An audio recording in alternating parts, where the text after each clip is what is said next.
தானுமலையான் கோயில்ல சுசீந்திரத்துல ஒரு தேரோட்டம் நடக்குகிறது அங்க உள்ள கோயில்ல.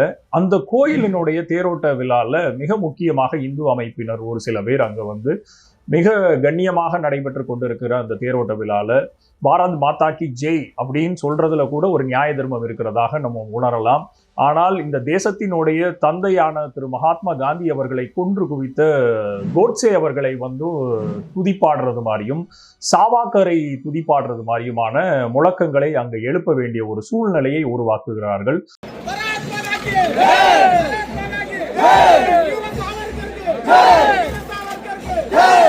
அதை கண்டித்து அங்க இருந்த அறநிலைத்துறையினுடைய அமைச்சர் திரு சேகர் பாபு அவர்களை அந்த இடத்தில் இருந்து காலி பண்ண கூட செய்ய சொல்லல. அதை எதற்கு அப்பேற்பட்ட இடங்கள்ல, அதுவும் குடமுழுக்கு நடைபெற வேண்டிய ஒரு இடத்துல, தெய்வத்தினுடைய திருப்பணி நடைபெற்று கொண்டிருக்கக்கூடிய நம்பிக்கை சார்ந்த ஒரு இடத்துல கொண்டு வந்துகிட்டு ஒரு கொலை குற்றவாளியை, தேசத்தினுடைய தந்தையை கொன்ற கோட்சே அவர்களையும் சாவாக்கர் அவர்களையும் ஏன் நீங்கள் துதிபாட வேண்டும் அப்படிங்கிற ஒரு கேள்வியை எழுப்புறதுல ஒரு நியாய தர்மம் இருக்கிறதாக பார்க்கிறோம்.